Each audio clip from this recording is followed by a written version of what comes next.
सर्वप्रथम भगवान के जो परम प्रिय भक्त विदुर जी महाराज है, मुझे उनकी कथा सुनाइए। तो यहां से विदुर जी का प्रसंग श्री सुखदेव जी ने प्रारंभ किया। ये विदुर जी ये साक्षात धर्मराज के अवतार है। और यम का ये अवतार क्यों हुआ, धर्मराज को इस भूमि के ऊपर क्यों आना पड़ा, इसके पीछे कथा आती है मांडव्य ऋषि। मांडव्य ऋषि एक समय अपने आश्रम में बैठे थे, तो जिस जगह पे वो रहते थे वहां के राजा के यहाँ चोरी हुई और चोरों ने सारा धन आकर के मांडव्य ऋषि के आश्रम में छुपा दिया।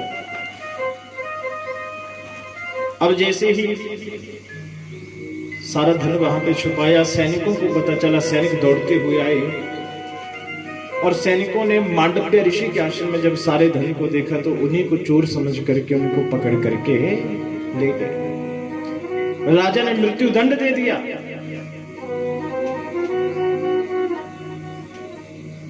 मृत्यु दंड दे दिया, परंतु जब मृत्यु दंड देने लगे तो मांडव्य ऋषि ऐसे सिद्ध पुरुष थे, अनेकों प्रयत्न किए, उनको दंड नहीं दे पाए। राजा समझ गए कोई सिद्ध पुरुष। राजा ने क्षमा याचना की, कहा राजन आपको तो मैं क्षमा कर दूं, पर मैं धर्मराज को क्षमा नहीं करूंगा। मैंने कौन सा ऐसा पाप किया था जिसके कारण मुझे ये दंड दिया गया। मैं धर्मराज से जाकर के पूछूंगा। और उधर धर्मराज घबराने लगे। मांडव्य ऋषि धर्मराज के पास पहुंचे, कहा महाराज मुझे ये बताइए मुझे किस पाप का ये दंड दिया गया है। और धर्मराज से कुछ ना बोला गया तो धर्मराज ने कह दिया, कहा महाराज आपने एक बार तितली को कांटा चुभोया था। कहा महाराज उस समय मेरी आयु कितनी थी, कहा 3 वर्ष की आयु थी। कहा महाराज 3 वर्ष की आयु में बालक अबोध होता है, उसको अच्छी बुरी की जानकारी नहीं होती, उसको पाप पुण्य का पता नहीं होता। और ऐसी अवस्था में 8 वर्ष की आयु से पहले पहले जब तक जीव को ज्ञान न हो तब तक यदि कोई पाप कर्म उससे होता है तो मांडव्य ऋषि ने कहा कि उसके लिए भी नियम बना हुआ है कि उसका दंड स्वप्न में मिलता है। उसका दंड कहाँ मिलेगा, स्वप्न में उसका दंड मिलता है। और आपने मुझे साक्षात उसका दंड दिया है, आपने नियम का पालन नहीं किया है, इसलिए आपको धरती लोक के ऊपर जाना पड़ेगा। तो यही विदुर जी के रूप में धर्मराज का अवतार हुआ है। विदुर जी महाराज जब देखा कि पांडवों और कौरवों के बीच में दरारें बढ़ रही हैं, एक दिन जाकर के महाराज धृतराष्ट्र को समझाने लगे कि महाराज ये दुर्योधन की नीतियां ठीक नहीं, और दुर्योधन की नीतियों के कारण आने वाले समय में युद्ध हो सकता है, इसलिए दुर्योधन को आप समझाइए। दुर्योधन ने सुन लिया, आकर के दरबार में विदुर जी को कहने लगा, रे दासी पुत्र तेरी इतनी हिम्मत तो भरे राज दरबार में मेरी निंदा करता। विदुर जी महाराज धृतराष्ट्र की तरफ देख रहे हैं, कह रहे हम तो महाराज की नौकरी करते हैं। पर जब देखा कि धृतराष्ट्र भी पुत्र मोह में अंधे हो चुके हैं, विनिष्ट दृष्टि, विदुर जी कहते महाराज आज तक आप अंधे नहीं थे, आज आप अंधे, पुत्र मोह ने इतना अंधा बना दिया, महाराज आप अच्छा बुरा भी नहीं देख रहे। दुर्योधन मुझसे ऐसे बात कर रहे आप नहीं देख रहे, कल निकल जा हमारे राज्य से बाहर। विदुर जी ने उसी समय अपने धनुष बाण वहां रख दिए।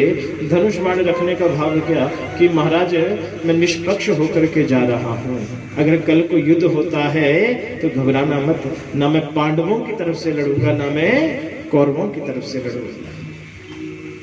सुखदेव कहते हैं परीक्षित ऐसा लगा कि ये विदुर नहीं जा रहा, ये कौरवों का जो थोड़ा सा पुण्य है, थोड़ा सा पुण्य जो कौरवों ने किया है, आज वो पुण्य पुंज वहां से जा रहा है। विदुर जी चले गए, एक कुटिया में जाकर के निवास करने लगे। भगवान द्वारिकाधीश दूत बन करके आए हैं दुर्योधन के पास। दुर्योधन को समझाते हैं कि आधा राज्य पांडवों को दे दे। धृतराष्ट्र से बात कर रहे हैं कि महाराज आधा राज्य पांडवों को दे देना चाहिए।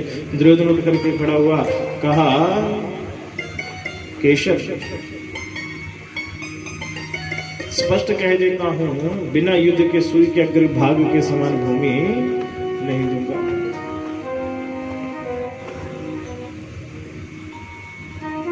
भगवान उठ करके चलने लगे। भगवान उठ करके चलने लगे। दुर्योधन ने रोका, कहा महाराज मेरी माता ने आपके लिए बड़े भाव से भोजन बनाया, भोजन करके जाइए। भगवान कहते रहे दुर्योधन भोजन करने का आनंद वहां आता है, ये तो खाने वाले को बहुत ज्यादा भूख लगी हो या खिलाने वाले को ज्यादा भूख हो। भूख दोनों तरफ होनी चाहिए, खाने वाले को भी और खिलाने वाले को भी। ऐसे नहीं कि पंडित जी जो तुम्हें खानी हो तो मैं क्या करना, सब्जी बनानी करना, रोटी बस सब्जी तुड़के सकते कने आटा भूनना कितना टाइम लगेगा। भूख दोनों तरफ होनी चाहिए, खाने वाले को भी और खिलाने वाले को भी। और विदुर जी से भीड़ में कहीं पर बेचारे पहले मंत्री थे तो भगवान से मिल लेते थे, आज भगवान से मिलने का अवसर प्राप्त नहीं हो रहा है। और दुर्योधन ने सख्त ऑर्डर लगा रखे विदुर को थोड़ा दूर रखना। विदुर जी टुक टुक निहार रहे हैं कि कहीं से द्वारिकाधीश के दर्शन हो जाए। भगवान से जैसे ही नजर मिली, भगवान ने हाथ हिला दिया। विदुर जी आनंदित हो गए कि मेरा जीवन धन्य हो गया, जीवन धन्य हो गया। भगवान ने मेरी तरफ देख लिया, मेरे लिए यही बहुत है। हाथ हिलाते हिलाते भगवान दुर्योधन से भी बात कर रहे हैं। कहा दुर्योधन, और मैं बताना भूल गया, आज मेरा जो भोजन है वो विदुर जी के घर में है। बोली विदुर जी महाराज की। विदुर जी के आनंद का कोई ठिकाना नहीं रहा। करे वाह प्रभु, भक्तों के लिए भगवान का प्रेम देखिए। भगवान ने अपनी प्रतिज्ञा को भी तोड़ दिया। भगवान ने अपने बचनों को भी, दुर्योधन को असत्य कह दिया कि आज तो मंत्र विदुर का आया है। विदुर जी को जैसे पता चला भगवान जी आने वाले, बड़े आनंदित होकर के घर की तरफ जा रहे हैं। मन में भाव बड़े सुंदर है। विदुर जी के हैं, ये मेरी झोंपड़ी के भाग आज जाग जाएंगे, हरि आएंगे।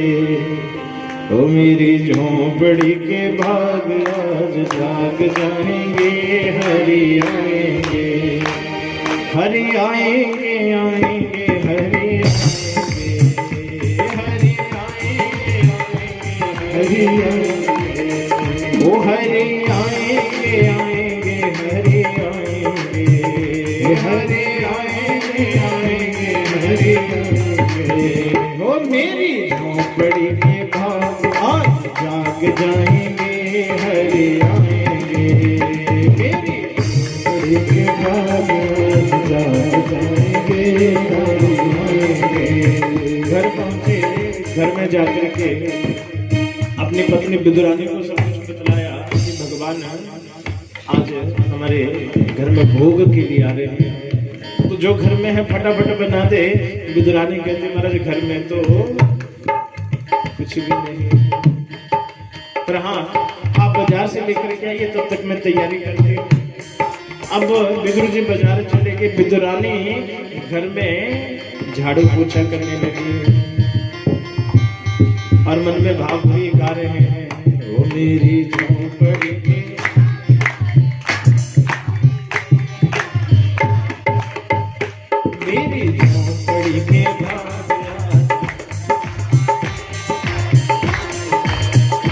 हरि आएंगे, आएंगे, हरि आएंगे, हरि आएंगे, आएंगे, हरि आएंगे।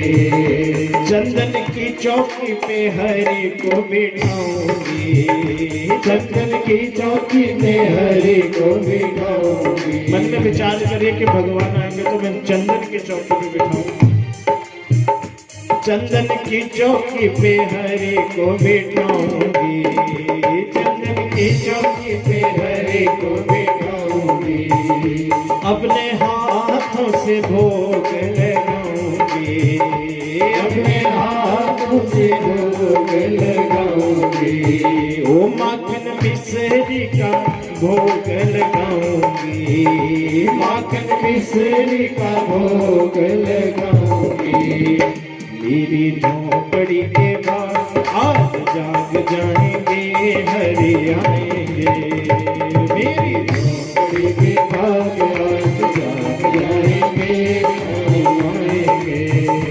हरे आएंगे, आएंगे, हरे आएंगे, हरे आएंगे, आएंगे, हरे आएंगे। ओ मेरी झोंपड़ी के बाद आज जाग जाएंगे, हरे आएंगे, मेरी झोंपड़ी के बाद आज जाग जाएंगे, हरे आएंगे। हाथ धो के आनंद के साथ तालियां।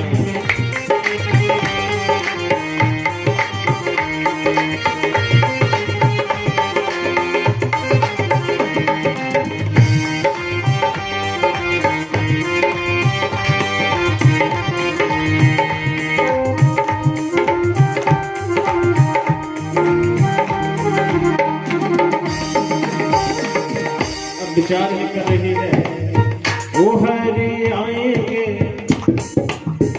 और तब तक भगवान ने आवाज लगा दी।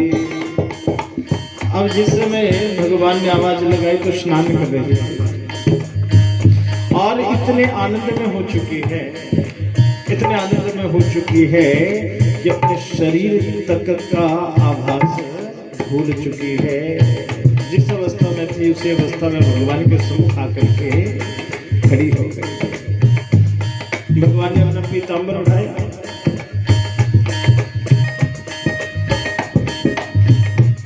और दोनों हाथों से भगवान को पकड़ करके अपनी कुटिया के अंदर ले आए। अब जब भगवान नहीं आए तो विचार था, वो चंदन की चौकी पे हरि को बिठाऊंगी, चंदन की चौकी पे हरि को बिठाऊंगी,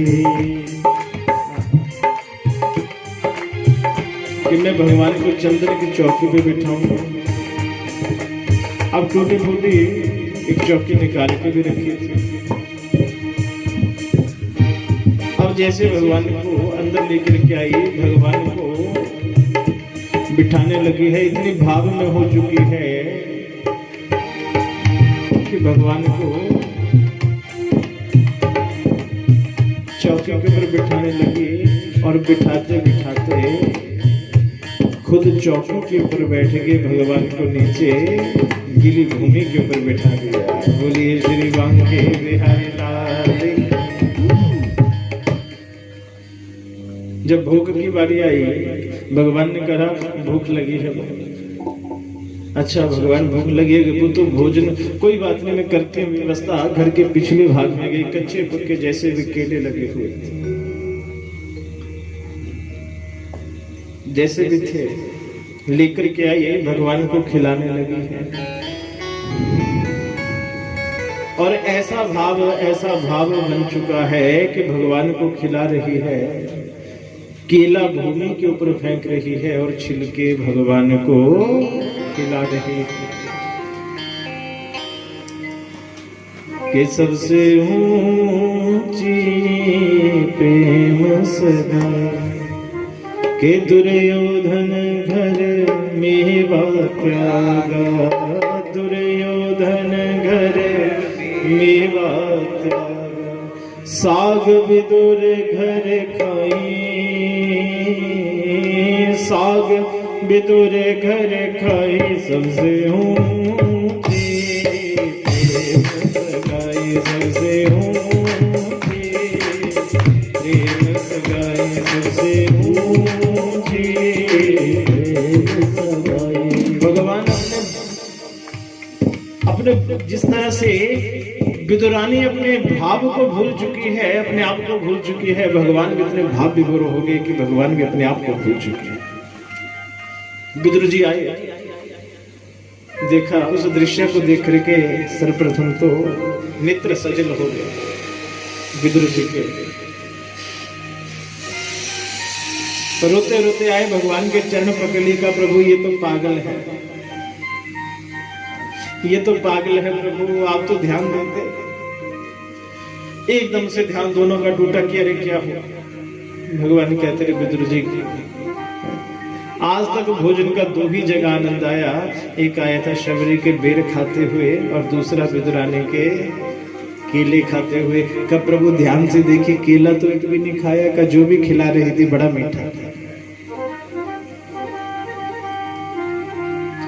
भगवान का यथा योग्य सत्कार किया, भगवान को साग से बड़ा सुंदर भोजन करवाया। आज भी गाते हैं कि 56 भोग दुर्योधन के त्याग करके भगवान ने विदुर जी के यहाँ साग का भोजन किया था।